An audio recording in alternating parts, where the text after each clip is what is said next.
நேர்காணலுக்காக அண்ணா அறிவாலயம் வந்திருக்கிறார் 3 முறை முதல்வராக இருந்த ஓ பன்னீர்செல்வம். அண்மை செய்தியை பார்க்கிறோம். ஓ பன்னீர்செல்வத்திடம் நேர்காணல் நடத்துகிறார் முதல்வரும் திமுக தலைவருமான மு.க.ஸ்டாலின். தேனி மாவட்டம் போடி தொகுதியில் போட்டியிட விருப்ப மனு தாக்கல் செய்திருக்கிறார் ஓ பன்னீர்செல்வம். இந்நிலையில் இன்று நேர்காணல் நடைபெறுகிறது. அவரிடம் நேர்காணல் நடத்துகிறார் முதலமைச்சர் மற்றும் திமுக தலைவருமான மு.க.ஸ்டாலின்.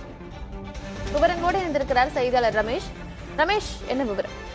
2026 சட்டமன்ற தேர்தலில் போடி நாயக்கனூர் சட்டமன்ற தொகுதியில் போட்டியிடுவதற்காக 20க்கும் மேற்பட்டோர் திமுகவில் மனு செய்திருக்கிறார்கள்.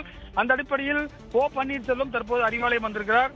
கடந்த 2021 சட்டமன்ற தேர்தலின் போது அதிமுக சட்டமன்ற உறுப்பினர்களுக்கான நேர்காணலில் தலைமை பொறுப்பில் இருந்தவர் ஓபிஎஸ். அதாவது மற்ற அதிமுகவினர் நேர்காணல் செய்த ஓபிஎஸ் தற்போது தன்னுடைய ஒரு தொகுதிக்காக நேர்காணலில் பங்கேற்க வந்திருக்கிறார். குறிப்பாக இது ஒரு முக்கியத்துவம் வாய்ந்த விஷயமா பார்க்கப்படுகிறது. கிட்டத்தட்ட 25 ஆண்டுகள் எம்எல்ஏவாக இருக்கிறார் ஓபிஎஸ் போடி நாயக்கனூர் தொகுதியில். போடி நாயக்கனூர் தொகுதியில் கடந்த 21 சட்டமன்ற தேர்தலில் லட்சுமணன் என்ற திமுக வேட்பாளரை தோற்கடித்தார். அதே தோற்கடித்த லட்சுமணனும் தற்போது போடி தொகுதியில் போட்டியிடுவதற்காக வந்திருக்கிறார். அதே போல எதிரும் புதிருமாக இருந்த தங்கத்தமிழ் செல்வன் ஓபிஎஸ்க்கு ஆதரவாக அண்ணா அறிவாலயம் வந்திருக்கிறார். அரசியலில் என்ன வேணாலும் நடக்கலாம் என்பதற்கான உதாரணமாக தான் இது இருக்கிறது.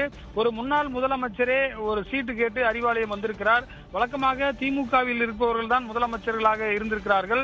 ஆனால் அதிமுகவில் இருந்து வந்து ஒரு முன்னாள் முதலமைச்சர் தற்போதைய முதலமைச்சரிடம் சீட்டு கேட்டு நேர்காணலுக்கு வந்திருக்கக்கூடிய வினோதமான ஒரு அரசியல் நிகழ்வு தற்போது அண்ணா அறிவாலயத்தில் நடைபெற்றிருக்கிறது.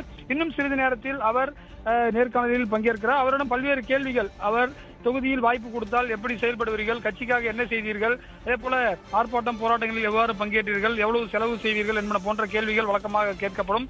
அந்த கேள்விகளை எதிர்கொள்ள இருக்கிறார். அதே போல அவருடைய மகன் ஓபி ரவீந்திரநாத்தும் ஆண்டிப்பட்டி தொகுதியில் மனு செய்திருக்கிறார். அவரிடமும் நேர்காணல் நடத்தப்படுகிறது. மற்றொரு புறம் இன்று காலை ஓபிஎஸ் அணியில் இருந்து வந்த மனோஜ் பாண்டியனும் நேர்காணலில் பங்கேற்றது குறிப்பிடத்தக்கது. நிச்சயமாக ரமேஷ், நீங்கள் சொன்னது போலவே ஒரு சுவாரஸ்யமான அரசியல் நிகழ்வாக இது பார்க்கப்படுகிறது. அதிமுகவிலிருந்து 3 முறை முதலமைச்சரான ஓ பன்னீர்செல்வம் நேர்காணலுக்காக அண்ணா அறிவாலயம் வந்திருக்கிறார். விவரங்களை வழங்கியமைக்கு நன்றி ரமேஷ்.